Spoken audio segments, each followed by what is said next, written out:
حضرت عمر فاروق رضی اللہ تعالیٰ عنہ سے بڑا تو اصول پسند کوئی نہیں نہ ہوگا. یعنی بہت بڑا چودھری بھی اگر اپنے گلی کے اندر حضرت ابو سفیان جیسے لوگ مسلمان ہو گئے، کلمہ پڑھ لیا، اور جناب ابو سفیان رضی اللہ تعالیٰ عنہ نے اپنے گھر کے اندر نہ تھوڑی سی سامنے اینٹیں رکھ کے جگہ بنا لی، تو حضرت عمر کو پتہ چلا تو فرمایا جیسے بنائی ہے ویسے وہ کھیڑو بھی. آپ نے لوگوں کا رستہ تنگ کر دیا. اصول پسند آدمی، اصول کی بات آئے تو بیٹے کو بھی معافی نہیں، کسی کو معافی نہیں، بڑے اصول پسند تھے.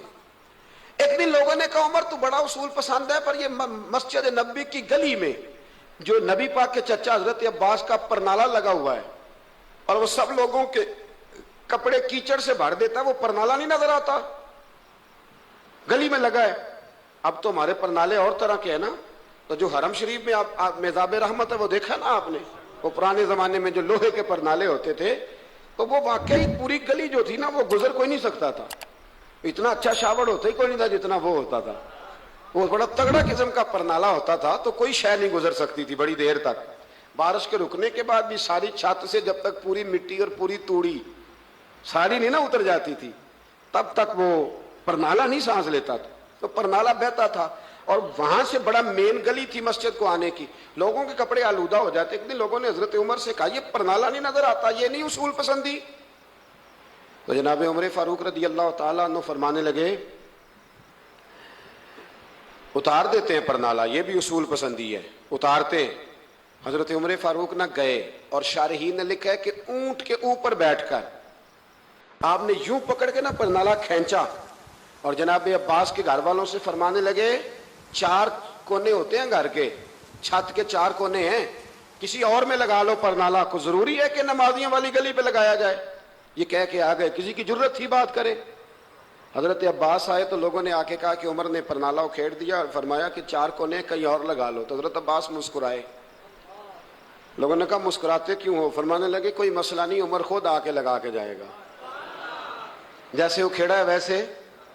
لوگوں نے کہا وہ عمر ہے، عمر کو بدلنا اور اس کی بات کو بدلنا، اور اتنی جرت کہ وہ لگا کے جائے. جس بندے کو دیکھ کے شیطان گلی کا رستہ بدل جاتا ہے، آپ اس کی بات کر رہے ہیں. فرمایا میں نے کہہ دیا نا عمر لگائے گا، تو انشاءاللہ عمر لگائے گا. حضرت عباس مسجد میں آئے، نماز پڑھی تو کہتے میں نے بات چھیڑی دی. عمر خود کہنے لگے کہ حضور آپ سے تو امید نہیں تھی. حضرت عباس سے کہنے لگے بھئی جگہ بھی ہے، 4 کونے ہوتے ہیں گھر میں، کو ضروری ہے اسی کونے پہ لگے جہاں سے نمازی گزرتے ہیں؟ یہ بخاری مسلم کی حدیث ہے. حضرت عباس کہنے لگے عمر 4 کونے ہیں، میرے پاس جگہ بھی ہے پرنالے کی، میں نے بھی کئی دفعہ سوچا تھا وہ کھیڑ دوں، اور میں بھی اسی گلی سے گزرتا ہوں، میرے کپڑوں پہ بھی کیچڑ بڑی دفعہ پڑا ہے، پر مجبوری یہ ہے وہ کھیڑ اس لیے نہیں سکتا کہ یہ پرنالہ میرے نبی کریم نے اپنے دستے مبارک سے لگایا تھا. فرمایا میں مکان بنا رہا تھا، چھت بنا رہا تھا، تو حضور اچانک آ گئے، اور کئی لوگ گواہ ہیں اس کے. رسول کریم تشریف لائے اور نبی پاک علیہ السلام نے فرمایا لاؤ چچا تھوڑا میں بھی کرتا ہوں، اور پھر میرے نبی کریم صلی اللہ تعالی علیہ وسلم نے اپنے دستے مبارک سے یہ پرنالہ لگایا تھا. کئی دفعہ سوچا وہ کھیڑ دوں، پھر سوچتا ہوں حضور نے لگایا تھا. لیکن چلو اب تو علت پائی گئی، اب تو سمجھ آ گئی، اصول بن گیا. اب تو اصول بن گیا نا، تو ٹھیک ہے آپ اب اس طرح کرے، وہ کھیڑ دیا تو ٹھیک ہے. جناب کہنے لگے پہلے کیوں نہیں بتایا؟ بھئی وہ نمازیوں پہ چیٹے پڑتے ہیں، گلی کا رستہ ہے. فرمایا پڑھتے ہیں تو پڑھتے رہے، آپ نے بتایا کیوں نہیں؟ حضرت جناب عباس کہنے لگے کہ آپ کا کیا خیال ہے کہ میں یہ کروں گا کہ لوگوں پہ چھینٹے پڑے اور مجھے پرواہ نہ ہو؟ حضور نے لگایا تھا.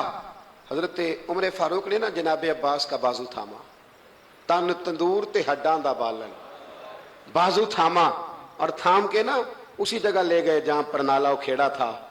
پہلے تو اونٹ پہ چڑھ کے لگایا تھا نا، تو اب کہنے لگے حضرت عباس سے کہ آپ نا میرے کندھوں پہ چڑھ جائیں، میرے کندھوں پہ تن تندور تے ہڈاں دا بالن، اسی ہاواں نال تپایا، کپ کپ مکیاں پیڑے کیتے، اتوں عشق پلے تھن لایا، تن دا سالن تے من دی ہانڈی، لون صبر دا پایا. غلام فریدہ وے میں ساری تیری، تینوں اجے یقین نہیں آیا؟ فرمایا خود لگائیے. حضرت عباس رضی اللہ تعالیٰ عنہ وہ پرنالہ لگا کے اترے تو حضرت عباس بھی رو رہے تھے اور جناب عمر بھی رو رہے تھے، آنکھوں میں آنسو تھے. فرمایا ہم یہ نہیں دیکھیں گے کہ علت کیا ہے، وجہ کیا ہے، ہم تو یہ دیکھیں گے کہ رسول اللہ کی نسبت کیا ہے. نبی کریم علیہ الصلوۃ والسلام کے دست مبارک لگ گئے, ساری وجوہات ختم ہو گئی. اب جس کے کپڑوں میں پانی پڑتا ہے پڑے, جس کو تکلیف ہوتی ہے لیکن چونکہ یہ رسول پاک صلی اللہ علیہ وسلم نے دست مبارک سے لگایا ہے, تو مزاج یہ ہے کہ جہاں بات آئے گی ذات رسالت کی, وہاں باقی کے قانون چھوڑ دیے جائیں گے, وہاں باقی کے معاملات چھوڑے جائیں گے, وہاں تکلف سے نکلا جائے. اور یہ محبت نا بڑی جلدی شروع کر لینی چاہیے. توجہ ہے میری بات پر؟ محبت کا جملہ بڑا بدنام ہو گیا ہے. لوگوں نے ہوس کے رشتے کا نام محبت رکھ دیا ہے. میں نے کہہ دیا جو کہنا تھا. اب تو محبت کا فکرہ جو ہے وہ ایسی جگہ فٹ کیا جاتا ہے جہاں سے نا فٹ کرتے ہوئے سمجھ نہیں آتی کہ یہ کیا کہہ رہا ہے. محبت بڑے پاکیزہ جذبے کا نام ہے. محبت ایک بڑی ستھری چیز کا نام ہے. اور محبت کے قابل صرف ہے ہی وہ حبیب جو مدینے کے چاند ہے. باقی یہ کیا بات ہوئی کہ ادھر بھی محبت کر لو ادھر بھی محبت کر لو, اپنا معیار زمانے سے جدا رکھتے ہیں. اور بھائی ہم تو محبوب بھی محبوب خدا رکھتے ہیں. پیار کریں تو اس سے کریں جو بے عیب ہے, جو لا ریب ہیں, ان سے محبت کریں. میرے نبی کریم علیہ السلام سے نا بڑے شروع میں بڑے آگاہ ایک صحابی تھے, حضرت برا بن مالک نام تھا. چھوٹی سی عمر تھی, حضور گلی سے گزرتے نا کبھی تو جذبہ تھا بڑا. چھوٹی عمر, بعد نے لکھا صرف 14 سال کے تھے, بعد نے لکھا نہیں 14 تو زیادہ ہیں, 12 سال عمر تھی. عشق لگا سی کھیڈا کھیڈ دی نو, 12-14 سال عمر. اصل میں نا بچوں کی ڈائریکشن ٹھیک نہیں. ان کی ڈائریکشن ٹھیک ہو نا تو یہ چوکوں میں کھڑے ہو کے موبائل پہ گیمیں نہ کھیلیں اور معاذ اللہ میسج نہ کریں, بلکہ یہ مسجد میں بیٹھ کے نبی پاک کی نعتیں سنیں. ہم نہ وہ کام کر نہیں سکے. میرے جیسے لوگوں نے بڑی کوتاہی کی زندگی میں. ہم محبت رسول کا پیغام بانٹ نہیں سکے. ہم نے اپنی بیماریاں دیکھی, اپنی تھکاوٹیں دیکھی, یہ دیکھا کہ فلاں شہر کیسے جائیں فلاں شہر کیسے جائیں. ہم وہ کام کر نہیں سکے جو ہمیں کرنا چاہیے تھا. ذمہ تھا, باپ کی ذمہ ہے. نبی پاک نے فرمایا ماں باپ کی ڈیوٹی ہے اپنی اولاد کو میری محبت سکھائیں. پر ہم وہ رنگ دے نہیں سکے, ہم وہ مزاج دے نہیں سکے, ہم نے وہ کوتاہی کی. ہم نبی پاک کا حسن, حضور کی سیرت, اخلاق عالیہ, کردار, گفتار, رفتار, انداز, تربیت, وہ ساری باتیں قوم کو بیان نہیں کر سکے. اس لیے لوگ وہاں پہنچے نہیں, ورنہ مغز قرآن روح ایمان جانے دی ہست حب رحمت للعالمین. ہم وہاں تک لے جا نہیں سکے. حضرت برا بن مالک نا 12 سال کی عمر ہے, 12 سال. نبی پاک گلی سے گزر رہے تھے تو دوڑ کے آ گئے, آ کے نا حضور سے چمٹ گئے. عرض کرنے لگے حضور کوئی حکم بتائیں, میرا دل کرتا ہے آپ کی بات مانوں. کوئی حکم حضور. مجمع الزوائد میں حدیث, اس ایک حدیث کے لیے نا میں کو 5,000 روپے کی پوری کتاب, پوری 10 جلدیں خرید کے لایا تھا ایک حدیث کے لیے. پیاری بڑی ہے, شاندار بڑی ہے. اور میرا دل کیا, میں نے کہا جس کتاب میں ہے نا ساری کتاب ہی منگا لو. کچھ چیزیں بڑی انسان کو انوکھی لگتی ہے نا. حضرت برا بن مالک رضی اللہ, چھوٹی سی عمر ہے, حضور سے لپٹ گئے. تو حضور نے فرمایا بیٹے کیا ہوا؟ عرض کرنے لگے حضور کوئی حکم بتائے, میرا بھی دل کرتا ہے عمل کروں. تو حضور نا چھوٹے چھوٹے کام بتاتے ہیں. دکان سے, یہ بچوں کو یہی بتانا ہوتا ہے نا, دکان سے لے آ, یہ کر دے, فلاں کو بلا لے. لیکن حضور ان کی غیر موجودگی میں ان کا ذکر بڑا کرتے. ایک دن کچھ لوگ کہنے لگے حضور بڑا ذکر کرتے ہیں پر وہ کرتا تو چھوٹے موٹے کام ہے بچہ. تو نبی پاک نے ایک دن ارادہ کیا کہ ان کو تجربہ نہ کرائیں کہ وہ پیار کتنا کرتا ہے. رسول کریم فرمانے لگے میں جو کہوں گا کرو گے؟ حضور کروں گا. فرمایا جاؤ اپنے باپ کی گردن کاٹ کے لاؤ. کس کی جی؟ بات تو محبت کی ہو رہی ہے. کڑوی سی بات نہ کر لوں, کڑوی سی رہنے دیتے, آپ کا پروگرام نہیں تو چھوڑ دیتے, آگے بڑھ جائیں. ذرا کڑوی سی ہے, کر لوں جی, بولیے. یعنی باپ کی, ہم محبت رسول میں صرف داڑھی کی بات کرتے, کسی کی گردن کی نہیں. صرف ہم کہتے ہیں حضور سے محبت ہے. تو میں نے کہا تھا نا کڑوی ہے, آپ نے مجھے گھورنا شروع کر دیا اور خاصا تیز گھور رہے ہیں آپ. اور خدا کے بندو یہ رسول اللہ کی سنت ہے. کسی کو نہ اچھی لگے, کسی کوئی تعریف نہ کرے, پر میرے رسول کو تو اچھی لگتی ہے کہ نہیں. نبی, ایک بندہ مجھے کہتا ہے داڑھی کے نام پہ لوگ تانے بڑے دیتے ہیں, داڑھی رکھی ہے تو یہ کرتا ہے. تو میں نے کہا یہ نبی پاک کے نام کا تانا ہے, اسے خوش ہو کے قبول کر, اس کا بڑا مزہ ہے. اس کو یوں سینہ کھول کے کہہ دے تانا, دے تانا. تو کبھی کبھی نا ایسا ہوتا تھا، میں پڑھتا تھا تو کبھی گزرتے تو کہتے وہ جا رہے ہیں داتا صاحب والے، وہ جا رہے ہیں غوث پاک والے. تو میں نے کہا الحمدللہ، یہ اس طرح ہمیں روز چھیڑا کرو، اس طرح روز چھیڑا کرو، ہمیں خوشی ہوتی ہے. اور یہاں بھی کہنا اور قیامت میں جا کے بھی یہی کہنا کہ یہ داتا صاحب والے ہیں، وہاں بھی کہنا کہ یہ غوث پاک والے ہیں. یہ چھیڑو ہمیں، ہم یہ چھیڑتے ہو تو ہمیں مزہ آتا ہے. یہ کہا کرو، ہمیں روز کہا کرو. اللہ تعالیٰ ہمیں عقیدے پر استقامت نصیب فرمائے. آگے بڑھتا ہوں، بات مکمل کرتا ہوں. حضرت برا بن مالک رضی اللہ تعالیٰ عنہ نا، حضور نے فرمایا جب اپنے ابا کا سر کاٹ کے لا تو وہ دوڑے. ایک روایت میں ہے کہ مولا علی کے گلے میں تلوار لٹک رہی تھی، یوں کھینچی اور اس نے جذبات سے دوڑے کہ حضور نے فرمایا اسے پکڑ لو ورنہ یہ گردن کاٹ بھی لائے گا، پکڑ لو اسے ورنہ یہ کاٹ دے گا. اللہ کی قدرت کے تھوڑا وقت گزرا تو وہ بیمار ہو گئے. دن میں 2 مرتبہ میرے نبی پاک تیمارداری کرنے جاتے. ایک شام رسول کریم تشریف لے گئے تو حضور سرانے بیٹھے، ماتھے پہ ہاتھ رکھا تو کریم محبوب ان کے باپ کی طرف کان میں کچھ کہا ان کے والد سے، حضور رونے لگے. اور پھر حضور نے دوبارہ ماتھا چوما، پیار کیا اور چلے گئے. حضرت برا بن مالک چھوٹی عمر تھی، کچھ نے لکھا طلحہ بن برا نام تھا ان کا. تو حضرت طلحہ بن برا نا اپنے ابا کو قریب بلایا اور چارپائی میں بٹھایا. کہنے لگے ابا جی حضور کیا فرما گئے؟ کہا بیٹا تیرے والی بات نہیں. کہا نہیں بتائیے. کہا نبی کریم علیہ السلام نے فرمایا کہ شام کو نا میرے طلحہ کا انتقال ہو جائے گا، اور جب اس کی روح پرواز کر جائے تو مجھے خبر کرنا، میں آ کے جنازہ پڑھاؤں. ٹھنڈ بڑی تھی مدینے میں، ٹھنڈ بڑی تھی. حضرت طلحہ نے نا اپنے باپ کا ہاتھ پکڑا اور اپنے سینے پہ رکھا. کہنے لگے ابا حضور تو جو فرما گئے پر میری وصیت یاد رکھنا. نبی پاک کے دین کا قانون یہ ہے کہ جب کوئی انتقال کر جائے تو جلدی دفن کرو. اس طرح کرنا، رات کا وقت ہوگا جب میرا انتقال ہوگا تو فوراً غسل دے کے نا دفن کر دینا، نبی پاک کو خبر نہ کرنا، نہ بتانا. عمر دیکھو اور بات دیکھو. کہا حضور کو کیوں نہیں بتانا، حضور خود فرما کے گئے ہیں.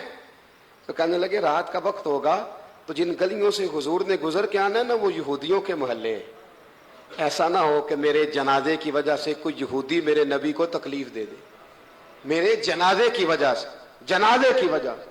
یہاں کہتے ہیں حضرت صاحب مجھے بڑا پیار ہے آپ سے پر میرے گھر ضرور پہنچے، جیسے مرے یا جیے وہاں شام کو آپ کو پہنچنا پڑے گا. میرے رسول کریم علیہ السلام کے غلاموں نے دیکھو انداز محبت کیا بیان فرمایا.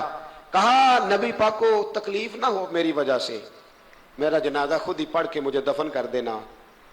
ان کا انتقال ہو گیا، رات کو دفن کر دیا. صبح حضور تشریف لائے، وہ محبوب جنہیں اللہ نے غیب کے خزانوں کی کنجیاں عطا فرمائی.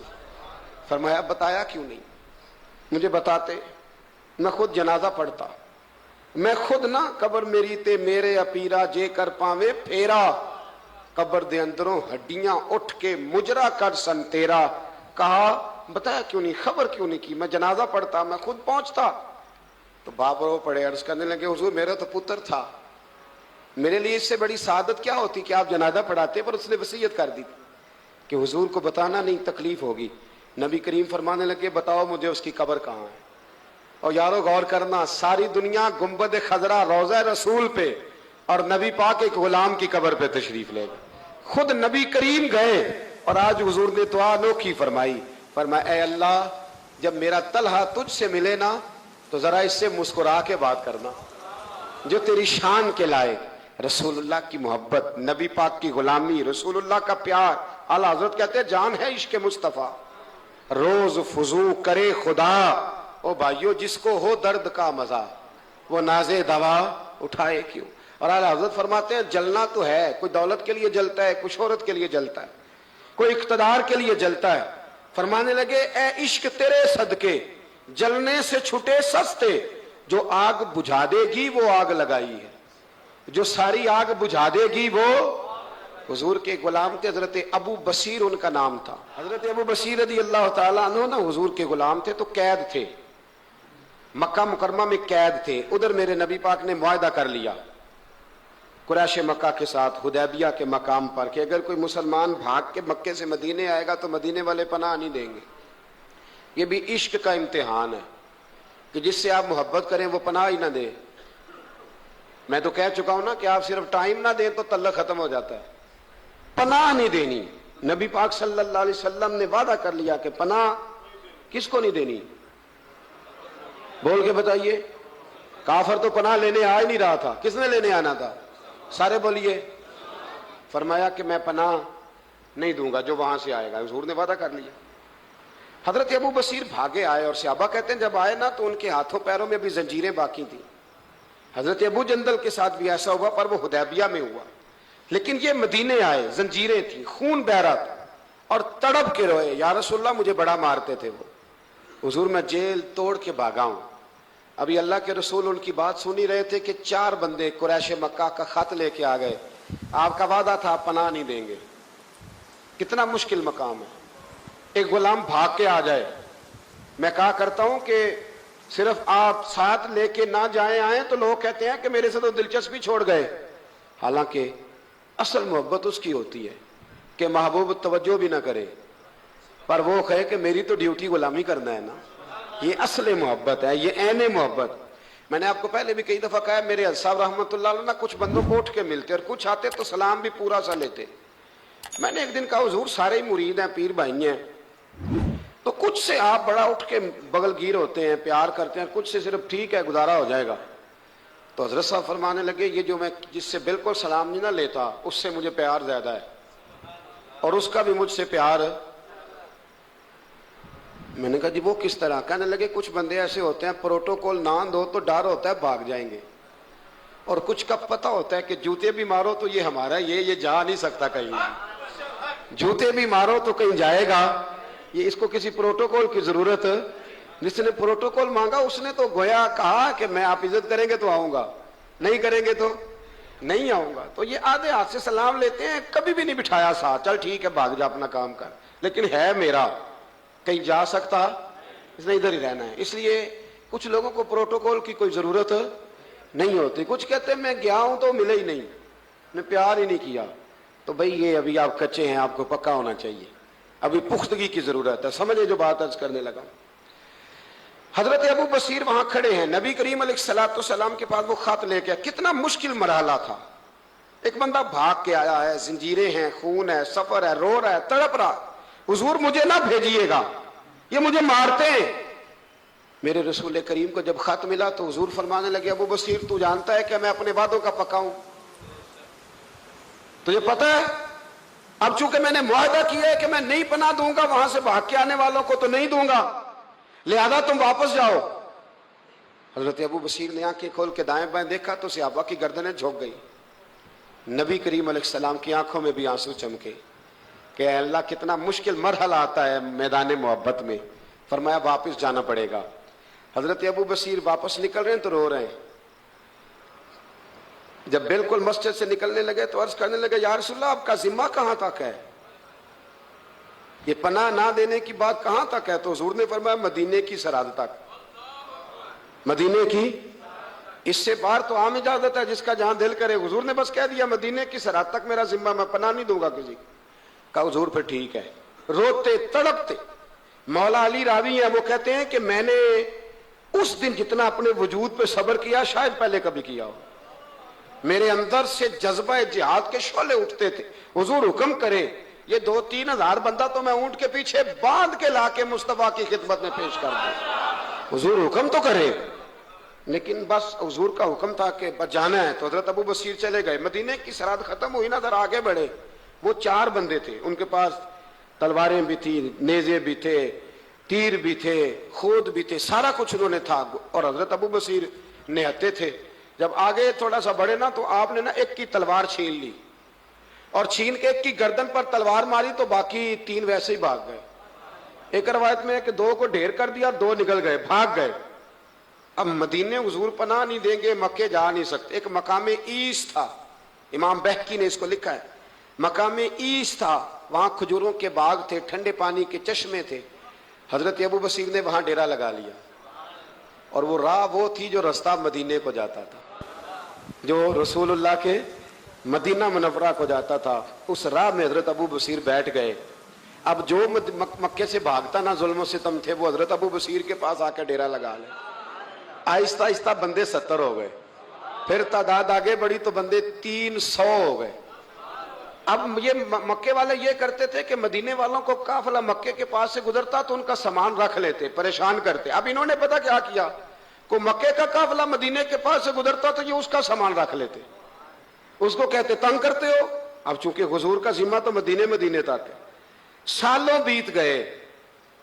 جو بندہ مدینے جاتا نا، حضرت ابو بصیر اس کو کہتے ایک دفعہ میرے رسول کو بتا دینا کہ میں راستے میں بیٹھا ہوں. تو ان کے ساتھی کہتے، حضرت ابو جندل بھی آ گئے تھے، ان کے ساتھی کہتے کہ یار سارے زمانے کو پتا ہے تو بیٹھا ہے، پھر پیغام کیوں دیتا ہے؟ پر میں بس میرا شوق ہے، سبا درے مصطفیٰ تے جا کے کمی درود و سلام نسیمہ جانب بطحا گزر کن ز احوالم محمد راہ خبر کن. میرا پیغام دے دینا نبی پاک کو، میرے ذرا کہنا کہ میں راہ میں بیٹھا ہوں. حضور کی بارگاہ میں عرض کر دینا. اور جب کوئی مدینے سے ہو کے نکلتا تو اس کو بلاتے اور پوچھتے کیا حال ہے میرے مصطفیٰ کے مدینے کا، کیا حال ہے رسول اللہ کے نواسوں کا، کیا آج کل طرز ہے ابو بکر صدیق کی. پوچھتے، کہتے ابو بکر تو قریب بیٹھتے ہوں گے نا نبی پاک، گویا فاروق اعظم تو قدموں میں رہتے ہوں گے، عثمان غنی تو بڑی نوکری کرتا ہوگا، طلحہ زبیر علی المرتضیٰ یہ تو بڑے قریب رہتے ہوں گے. چل یار جب واپس جائے نا تو میرا بھی سلام میرے رسول کو عرض کر دینا. راہوں میں پڑے زمانے گزر گئے، سالوں بیت گئے. اتنے تنگ آئے مکے والے کہ انہوں نے نبی پاک کو خط لکھا کہ یہ والی شیخ کام ختم کرتے، وہ 300 ہمیں بڑا ستاتے ہیں، آپ انہیں مدینے ہی بلا لیں، خود ختم کرتے ہیں. ادھر میرے رسول پاک نے جب خط پہنچا تو فٹافٹ فرمایا قلم لاؤ، کاغذ لاؤ. حضور نے خط لکھوایا، فرمایا ابو بصیر تمہیں مبارک ہو، آ جا مدینے، جگہ بن گئی ہے، اجازت ہے تم آنا چاہو تو آ جاؤ. حضرت ابو جندل فرماتے ہیں وہ شدید بیمار تھے. ایک قاصد دوڑا دوڑا آیا، این ابو بصیر، بھئی تم میں سے ابو بصیر کون ہے؟ ہم نے اشارہ دیا یہ ہے حضرت ابو بصیر. تو وہ قاصد آیا، جب اس نے خط دیا نا تو اتنے کمزور تھے کہ اٹھ کے بیٹھا نہیں جاتا تھا.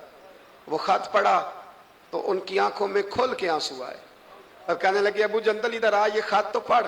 کہتے میں نے خط پڑھا تو رو پڑے. کہنے لگے فزت برب الکعبہ، رب کعبہ کی قسم میں کامیاب ہو گیا.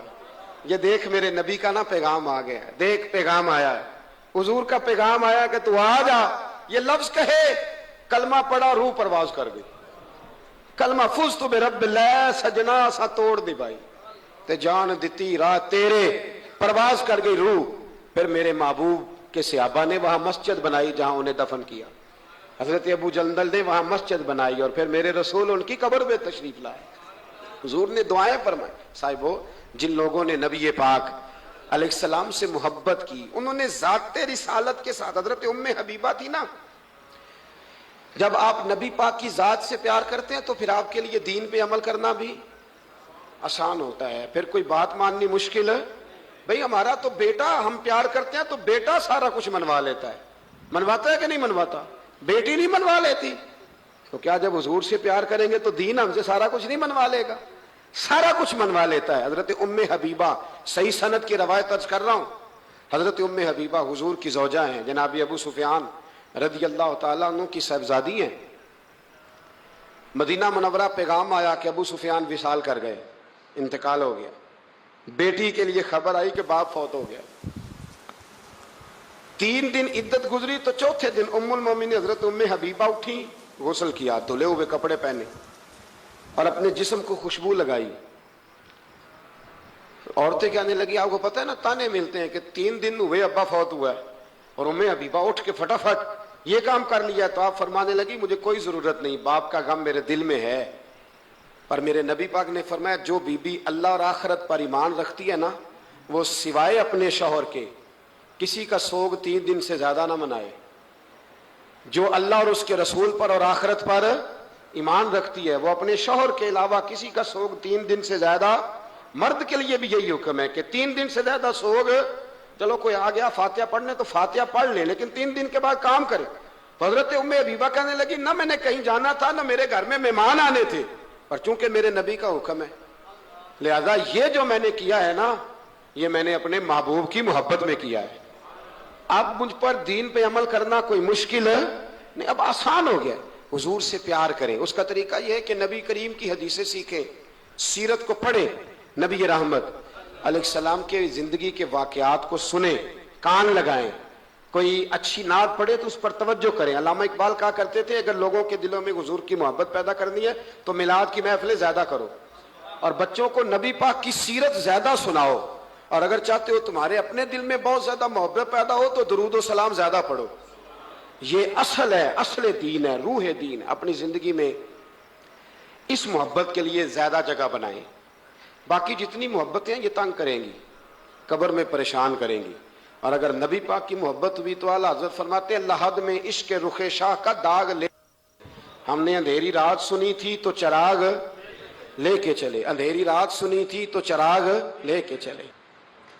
ایک تو بڑی معروف حدیث بخاری مسلم میں موجود ہے کہ عروہ بن مسعود ثقفی کہتے ہیں جب میں آیا اور میں واپس گیا تو جا کے پھر انہوں نے کہا قریش مکہ سے جا کے مسلمانوں کی جنگی صلاحیت کا ذکر نہیں کیا، بلکہ جا کے کہنے لگے یار میں بڑی دنیا پھرا ہوں پر جو ادب نبی پاک کے غلام اپنے نبی کا کرتے وہ میں نے کسی کا دیکھا نہیں ہے۔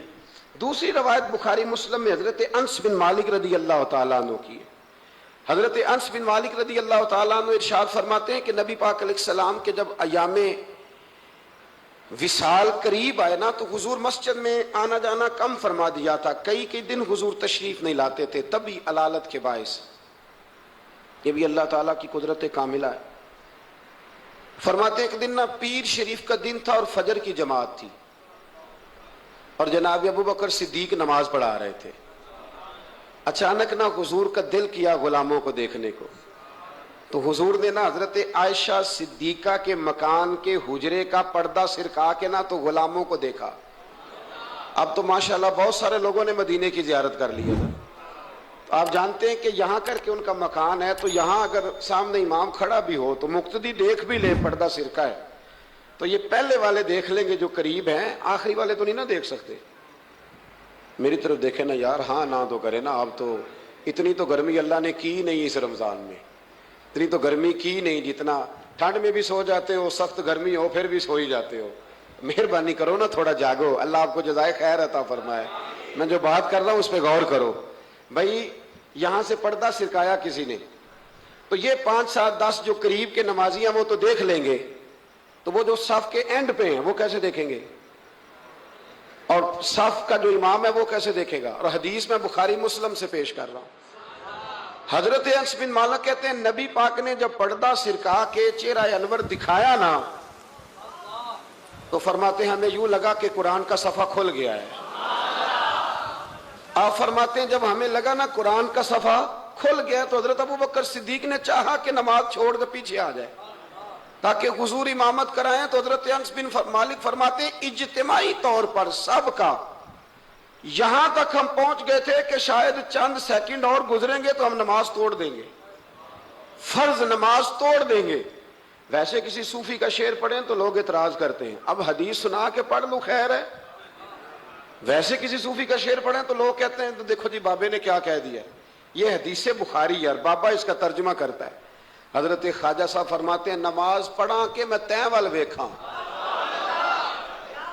کیا انداز گفتگو ہے، کہنے لگے نماز پڑھا کہ میں تیں وال ویکھاں مینوں کعبہ بھول گیا آئی، نماز پڑھا کہ میں تیں وال دیکھاں مینوں کعبہ بھول گیا آئی، بھول گئے سب سوم صلاتاں ہکو یار دا فکر پہ آئی، مینوں بھول گئی سب سوم صلاتاں ہکو یار دا، نماز پڑھا کہ میں تیں وال ویکھاں مینوں کعبہ بھول گیا آئی۔ اب اعلیٰ حضرت کی بھی ایک بات کر لیں، فاضل بریلوی فرمانے لگے حاجیو آؤ شہنشاہ کا روضہ دیکھو، کعبہ تو دیکھ چکے اب کعبے کا بھی کعبہ دیکھو۔ تو حضرت انس بن مالک رضی اللہ تعالیٰ عنہ فرماتے قریب تھا کہ نماز ٹوٹ جاتی تو رسول پاک پہلے مسکرائے، پھر حضور نے وہیں سے اشارہ کیا کہ نہیں نماز مکمل کرو۔ اب ایک مسئلہ شرعی یہ بھی سن لیں کہ نماز میں لقمہ وہ دے گا جو نماز میں شامل ہوگا، جو ٹوٹیوں پہ بھی وضو کر رہا ہے وہ لقمہ نہیں دے گا، اور اگر امام نے قبول کر لیا تو نماز ٹوٹ جائے گی۔ پر حضور تو شامل نہیں تھے نا، پر صحابہ نے لقمہ دیا، حضور نے لقمہ دیا اور صحابہ نے لقمہ قبول کیا، لیکن کسی کی نماز ٹوٹی چلے چلتے چلتے بخاری سے ایک اور حدیث پڑھ لیتے. نبی پاک علیہ السلام ایک قبیلے کی صلح کرانے چلے گئے. فرمایا اگر مجھے دیر ہو گئی تو ابو بکر سے کہنا جماعت کرا دے. جس ابو بکر کو نبی پاک مصلی پہ کھڑا کرے وہ واقعی ساری امت کے امام ہے، جنہیں حضور مصلی دے. ابو بکر سے کہنا جماعت کرا دے. حضرت صدیق اکبر کھڑے ہو گئے تو نبی پاک بھی آ گئے. جماعت کھڑی ہوئی تھی کہ حضور بھی پہنچ گئے. شارحین کہتے ہیں 3 5 یا 7 صفیں تھی صحابہ کی. حضور جس صف میں جاتے صحابہ جگہ چھوڑ دیتے. یہ بخاری مسلم ہے. صفیں ٹوٹتی رہی پر نماز کسی کی بھی نہیں ٹوٹی. اور حضور پہلی صف کے پیچھے جا کے کھڑے ہوئے تو حضرت ابو بکر صدیق نے ایک قدم پیچھے اٹھایا. حضور نے اشارہ کیا چل پڑھا نماز پڑھا کہ میں تحمل ویکھاں. مینوں کعبہ بھول گیا آئی بھول گئے نہیں سب سوم سلاتاں ایک کو یار دا فکر پہ آئی. 2-3 دفعہ حضور نے اشارہ کیا پر جناب صدیق اکبر پیچھے ہٹ گئے. حضور مصلی پہ چڑھ نماز پڑھائی تو نماز کے بعد فرمایا جب میں نے جو کہا تھا. اب لوگ کہتے ہیں حضور نے خود ہی تو کہا ہے. تو حضور فرمانے لگے ابو بکر جب میں نے جو کہا تھا کہ جماعت کراؤ تو کیوں نہیں کرائی؟ بخاری ہے. حضرت صدیق اکبر نے ہاتھ باندھے تو رو پڑے. عرض کرنے لگے حضور اب ابو قحافہ کے بیٹے کی اتنی جرت تو نہیں نا کہ نبی پاک کے مصلی پہ کھڑے ہو کے نماز پڑھائے. حضور پیچھے ہو اور یہ مصلی پہ نماز، اتنی جرت تو نہیں نا. تو رسول اللہ کی محبت اصل ایمان. یہ جو محبت ہوتی ہے نا یہ شوق پیدا کرتی ہے. محبت وارفتگی لاتی ہے. محبت جینے کا طریقہ بتاتی ہے. یہ جو لوگ محبت نہیں نہ کرتے وہ روٹی کھاتے ہیں پر بغیر نمک کے. وہ روٹی کھاتے ہیں پر آدھی کچی آدھی پکی. میں منع یہ نہیں کہہ رہا کھاتے نہیں پر بغیر نمک کے. اور آپ کو پتہ ہے سارا کچھ ڈالیں تو نمک. وہ ایک بزرگ تھے تو کسی نے ان سے کہا جی آپ نے آج تقریر میں عجیب بات کر دی ہے کہ نماز بھی پڑھیں روزہ بھی رکھیں حج بھی کریں زکوٰۃ بھی کریں صرف نبی پاک سے محبت نہ کریں تو مار پڑے گی. صرف حضور سے محبت نہ کریں تو یہ کیا بات ہوئی؟ میں نے نمازیں پوری پڑھی حج کیے صرف محبت ہی نہیں کر سکا تو اللہ کیوں مارے گا؟ تو فرمانے لگے کہ میں چونکہ تویز دھاگا بھی کرتا ہوں پیر ہوں. کہنے لگے میری پڑوسن ایک دن آئی تھی اور آگے کہتی تھی میرا خاوند بلا وجہ مارتا ہے. تو میں نے کہا کہ بلا وجہ بیوقوف تو نہیں نا کہ بلا وجہ مارے، وجہ تو ہوگی. کہنے لگی نہیں پیر صاحب بلا وجہ ہی مارتا ہے. تو میں نے کہا اچھا تازی مار کب پڑی؟ کہنے لگی آج ہی پڑی ہے شام کو. تو میں نے کہا کہ وہ کس بات پہ پڑی؟ کہنے لگی پیر صاحب کچھ بھی نہیں، کوئی اتنی بڑی بات کوئی نہیں تھی. اس نے مجھے کہا ہے کہ مسور کی دال پکا دو. تو میں نے پیاز بھی ڈالا ہے لہسن بھی ڈالا ہے گھی بھی ڈالا ہے اور میں نے اس کے اندر ہلدی بھی ڈالی ہے مرچیں بھی ڈالی ہیں. بس جلدی میں نا دال ڈالنا بھول گئی ہوں، باقی ہر شے ڈالی ہے صرف وہ مسور کی دال. تو حضرت صاحب کو بات تو نہیں تھی نا مارنے والی. پیر صاحب کہنے لگے نہیں سمجھ آ گئی ہے واقعی بیوقوف ہے سے مارنا نہیں چاہیے. تو نے سارا کچھ تو پکایا ہے صرف دال ہی نہیں نا پکی باقی تو پک گیا. تو فرمانے لگے یہ جو لوگ ہیں نا یہ بھی جلدی میں نا نماز پڑھ لیتے ہیں روزہ رکھ لیتے ہیں حج کر لیتے ہیں زکوٰۃ دے دیتے ہیں پر محبت رسول کی دال ڈالنا بھول جاتے ہیں. تو اللہ کہتا ہے جو اصل کام تھا وہ تو رہ گیا. مغز قرآن روح ایمان جان دی ہست حب رحمت للعالم. نبی پاک سے ذاتی دلچسپی شوق ذوق پیار وارفتگی. آپ کا نا دل کرے حضور کا ذکر کرنے. اور جب آپ نبی کریم علیہ السلام کا نام لے تو پتہ چلے کسی خاص الخاص کا ذکر کیا جا رہا ہے. آپ کے چہرے کے تاثرات بتائیں کہ آپ کو مصطفیٰ کریم سے بڑا پیار ہے. آپ نعت سنیں تو آپ کا دل لگے جمے شوق ہو. آپ مدینہ ایک صاحب آئے مدینہ شریف سے مجھے ملنے کے لیے واپس آئے تو کہنے لگے حضرت صاحب میں نے ارادہ کیا ہے غریبوں کی مدد کروں گا یتیموں کی مدد کروں گا عمرہ میں نے کر لیا. میں نے کہا یار یہ بات تیری ٹھیک ہے نفلی حج عمرے سے بہتر تھا غریب کی مدد کرتا پر تو یہ نہ کہے کہ میں نے اب جانا نہیں یہ اچھا نہیں لگتا. تو کہے کہ اللہ مجھے بار بار لے جائے ہر بار لے جائے. وہ تو فلسفہ جو بیان کر رہا ہے وہ ٹھیک ہے لیکن جو محبت والے معاملات ہیں نا ان میں کوئی کمپرومائز ہو سکتا؟ حضور سے محبت. حضرت ابو بکر صدیق کے ابا جی کلمہ پڑھ گئے تھے جب مکہ فتح ہوا نا تو حضرت ابو قحافہ نے کلمہ پڑھا. اب وہ مدینہ مکہ مکرمہ میں نبی پاک کی بارگاہ میں کلمہ پڑھنے حاضر ہوئے. جناب صدیق اکبر بڑے راضی تھے. ان کے بچے بھی مسلمان تھے بچیاں بھی مسلمان تھی پوتے بھی مسلمان تھے نواسے بھی مسلمان تھے. حضرت صدیق اکبر آج بڑے راضی ہیں کہ دیکھو میرے ابا جی بھی کلمہ پڑھ گئے. بڑے راضی اور اتنے راضی کہ کبھی یہاں بیٹھتے کبھی وہاں بیٹھتے کبھی حضرت علی کو بتاتے کبھی حضرت طلحہ کو بتاتے کبھی حضرت زبیر کو بتاتے کبھی عمر فاروق کو کبھی عثمان غنی. یار دیکھا تم نے اللہ نے کرم کیا, میرے ابا جی بھی مسلمان ہو گئے. اب میری 4 نسلیں حضور کی غلام بن گئی. کیا بات ہے. جب ان کی کیفیت دیکھی نا, قلبی کیفیت, تو نبی کریم صلی اللہ علیہ وسلم نے کہا ابو بکر تمہیں مبارک ہو, ہمارے والد بھی مسلمان ہو گئے. جب کہا نا مبارک ہو تو صدیق اکبر رو پڑے, اٹھ کے حضور کے قریب گئے, نبی پاک کا دست مبارک پکڑ کے چوم لیا, عرض کرنے لگے یا رسول اللہ مجھے اللہ کی عزت کی قسم, میرا باپ مسلمان ہوا ہے, میرے کلیجے میں پھول کھل رہے ہیں, دل ٹھنڈا ہو گیا ہے, لیکن حضور میں قسم اٹھا کے کہتا ہوں اگر آپ کے چچاؤں میں سے کوئی کلمہ پڑھ لیتا نا تو مجھے اپنے باپ کے کلمہ پڑھنے سے زیادہ خوشی ہونی تھی. اگر آپ کے چچاؤں میں سے کوئی, نہیں سمجھ آئی آپ کو میری بات, اگر ان میں سے کوئی ابو لہب, ابو سفیان, ابو طالب اور ان سب میں سے کوئی شخص کلمہ پڑھتا, آج مسلمان ہوتا, تو مجھے زیادہ خوشی ہوتی. نبی کریم صلی اللہ علیہ وسلم نے جب ان کی طرف غور سے دیکھا تو عرض کرنے لگا یا رسول اللہ صلی اللہ تعالیٰ علیہ وسلم, اصل بات یہ ہے کہ جب اگر چچاؤں میں سے کوئی کلمہ پڑھتا تو آپ نے زیادہ راضی ہونا تھا, اور حضور مجھے اپنے راضی ہونے سے آپ کا راضی ہونا زیادہ اچھا لگتا ہے. آپ کی رضا, آپ کی طبیعت. یارو ہم لوگ پتہ کہتے ہیں میں جی بڑا اصول پسند ہوں جی, میں سیدھا سیدھا چلتا ہوں. بھئی اصول پسند اور ہوتا ہے, محبت والا اور ہوتا ہے. ایک اقرا بن حابس رضی اللہ تعالیٰ عنہ کہتے ہیں میں نے ایک دن عرض کی یا رسول اللہ آپ بچوں سے بڑا پیار کرتے ہیں, میں تو نہیں کرتا, میں تو ذرا کھینچ کے رکھتا ہوں, ڈانٹ کے رکھتا ہوں. تو حضور فرمانے لگے تیرے دل سے اگر اللہ نے رحمت کو کھینچ لیا ہے تو میں کیا کروں, مجھے تو اس نے رحمت للعالمین بنایا ہے. اصول پسندی اور ہوتی ہے اور محبت اور ہوتی ہے, ان دونوں میں فرق ہوتا ہے.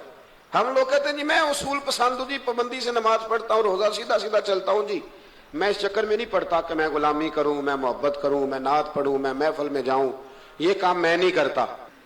کہ ہم جب یہ دیکھتے ہیں نا کہ لوگ کیا کہہ رہے ہیں, لوگوں کا کیا مطمع نظر ہے, تو ہم بہت ساری کمزوریوں کا شکار ہوتے ہیں, بہت ساری کوتاہیاں کر جاتے ہیں, بہت ساری غلط فہمیاں اور غلط فیصلے ہم سے سرزد ہوتے ہیں. یہ کبھی نہیں سوچنا کہ لوگوں کی یہاں رائے کیا ہے, اچھا کہہ رہے ہیں برا کہہ رہے ہیں. آپ نے یہ دیکھنا ہے کہ آپ کر کیا رہے ہیں. اگر اچھا کر رہے ہیں تو پھر آپ منزل پر صحیح ہیں, پھر آپ نے رستہ چھوڑنا نہیں, آپ نے سفر بڑا سادہ سا کام ہے آج کل ہمارے ہاں. اگر خاندان کے اندر, قبیلے کے اندر 2 لوگوں کے رشتہ ہو سکتا ہے, لڑکا اور لڑکی ہمارے اپنوں کے ہیں اور ہماری تھوڑی سی مداخلت سے معاملہ ٹھیک ہو سکتا ہے, تو میں نے یہ دیکھا ہے کہ بڑے بوڑھے, سارے نہیں لیکن اکثر الا ماشاءاللہ, وہ مداخلت نہیں کرتے. ان کی تھوڑی سی کوشش تھے خاندانوں میں جو تھوڑی تھوڑی باتیں ہیں وہ دور ہو کے رشتے ہو سکتے ہیں, وہ کوشش کیوں نہیں کرتے. میں نے یہ کہتے ہوئے لوگوں کو سنا ہے کہ بعد میں جو شکایتیں آئیں گی وہ کون پوری کرے گا. آپ کے بہو اور بیٹے کی جو شکایتیں ہیں وہ کون پوری کر رہا ہے, آپ کر رہے ہیں نا. اگر آپ یہ دیکھیں یہ کام کتنا اچھا ہے کہ آپ نے 2 گھروں کو ملا دیا. نبی کریم علیہ السلام نے حضرت ربیہ بن کعب کا نکاح بھی کرایا ہے, حضرت اسامہ بن زید کا بھی حضور نے رشتہ کرایا ہے. نبی پاک علیہ السلام ان کاموں پر توجہ دیتے کہ جہاں میرے آگے بڑھنے سے کہیں غلاموں کے بھلے ہو سکتے ہیں تو حضور آگے بڑھتے, وہ بھلا کرتے. ہمارا کردار کمزور ہو جاتا ہے, ہم کہتے ہیں جی وہ شکایتیں وہ جو علماء آئیں گے تو وہ کس نے لینے ہیں. ایک بزرگ سے میں نے محبت کے ساتھ کہہ دیا تھا, میں نے کہا آپ کی کتنی زندگی ہے, 60-70 کے تو آپ ہو ہی گئے. آپ اپنی زندگی سیف کر رہے ہیں اگلے والی کہ مجھے کوئی شکایت نہ دے, ملامت نہ کرے, لیکن 2 خاندان جوڑ رہے ہیں اس سے آپ کنارہ کر رہے ہیں. آپ 10 سال اور زندہ رہ لیں گے, 15 زندہ رہ لیں گے, آپ اپنے ان 15 سالوں کو تو محفوظ کر رہے ہیں, لیکن جو اتنا بڑا خیر کا کام تھا, اچھائی کا کام تھا, بھلائی کا کام تھا, اس کام سے آپ رک رہے ہیں. اسی طرح 2 آدمی لڑائی کر رہے ہیں, جھگڑا کر رہے ہیں, ایک بدتمیز ہے, شرارتی ہے, ظلم کر رہا ہے, زیادتی کر رہا ہے, تکلیف دے رہا ہے. ہمیں پتہ یہ بندہ غلط ہے, ہمیں اس کے خلاف احتجاج کرنا چاہیے, ہمیں اسے روکنا چاہیے, یہاں ہمیں کوشش کرنی چاہیے, لیکن ہم کہتے ہیں کہ میرا بھی نام آ جائے گا,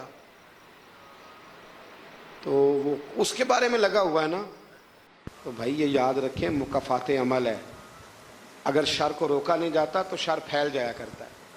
اس لیے میرے نبی کریم صلی اللہ تعالی علیہ وسلم نے فرمایا اپنے بھائی کی مدد کرو، وہ ظالم ہو تب بھی مدد کرو، مظلوم ہو تب بھی مدد کرو۔ تو صحابہ نے عرض کی یا رسول اللہ مظلوم کی مدد تو سمجھ میں آتی ہے، تو ظالم کی کیسے مدد کریں؟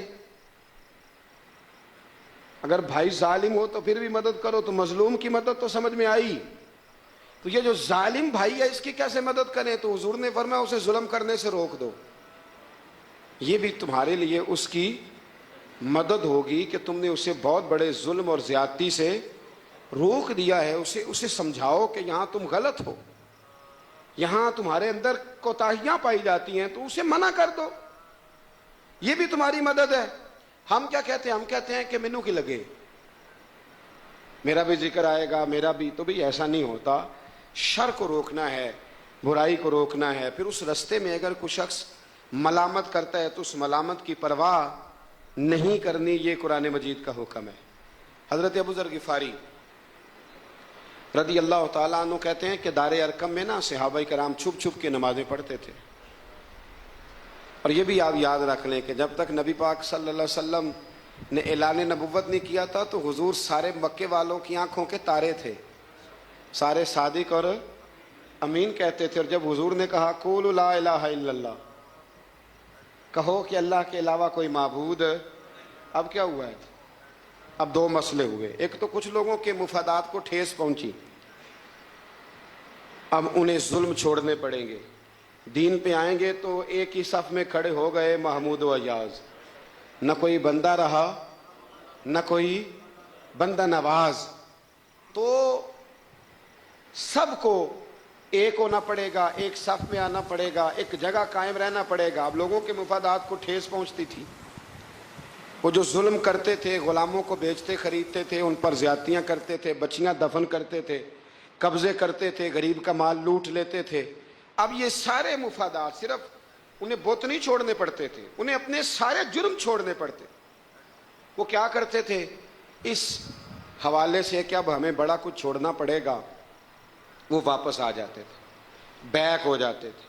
بہت سارے کام ایسے تھے جن میں وہ کمزوری کا شکار ہوتے تھے، وہ محسوس کرتے تھے کہ ہمارے لیے مشکلات بڑھتی چلی جا رہی، تو پھر وہ مخالفت کرتے تھے۔ پھر بات ذرا آگے بڑھی، میرے نبی رحمت، نور مجسم، شفیع معظم صلی اللہ تعالی علیہ وسلم کی انہوں نے معاذ اللہ مخالفت شروع کر دی۔ کلمہ یہ نہیں دیکھا کہ ہمیں حق بات کہی جا رہی ہے تو حق بات پہ عمل کریں، بلکہ حضور کی ایک گروپ یہ تھا، اور دوسرا گروہ وہ تھا، حضرت ابو سفیان رضی اللہ تعالیٰ عنہ مسلمان ہوئے تو وہ بیان کرتے ہیں کہ اس زمانے میں نا اخنس بن شریک نے کہا تھا ابو جہل سے کہ یار ساری زندگی امین صادق اور امین کہتے رہے ہیں، آج ان کی کن پٹیوں پہ سفید بال آئے ہیں اور انہوں نے اعلان نبوت کیا تو ہم کیوں نہیں مانتے؟ تو ابو جہل کہنے لگا یار باتیں وہ ٹھیک کرتے ہیں، کام ان کا ٹھیک ہے، لیکن مسئلہ یہ ہے کہ اگر ہم ان کا کلمہ پڑھ گئے تو پھر چودراہٹ تو اس خاندان میں چلی گئی، چودراہٹ کی بنیاد پر حق بات کی مخالفت، کہ چودراہٹ ادھر چلی گئی ہے، بڑائی ادھر چلی گئی ہے، تو حق بات کی مخالفت اس بنیاد پر لوگوں نے شروع کر دی۔ اب ملامت کی جو وجوہات ہوتی ہیں وہ یہاں حسد ہوتا ہے، یہاں عداوت ہوتی ہے، یا اس کی بنیاد یہ ہوتی ہے کہ وہ آپ کے مفادات کو ٹھیس پہنچ رہی ہے، یا آپ محسوس کر رہے ہیں کہ بڑائیاں کسی اور طرف چلی گئی۔ تو میرے رسول کریم سید عالم نور مجسم شفیع معظم صلی اللہ تعالی علیہ وسلم نے دار ارقم کے اندر، پہلے حضور آنکھوں کے تارے تھے، پھر یہ حالت ہوئی کہ چھپ کے دار ارقم کے اندر صحابہ نے مجھے کہا کہ باہر جا کے بتانا نہ، کہتے ہیں نبی پاک نے جب نصیحتیں کی نا تو حضور نے مجھے یہ نصیحت فرمائی کہ ابو ذر کلمہ تو نے پڑھ لیا ہے، اب لوگ تمہیں برا کہیں گے، ملامت کریں گے، پر تم نے کسی ملامت والے کی پرواہ، تم نے کسی کی پرواہ، تم نے پرواہ نہیں کرنی۔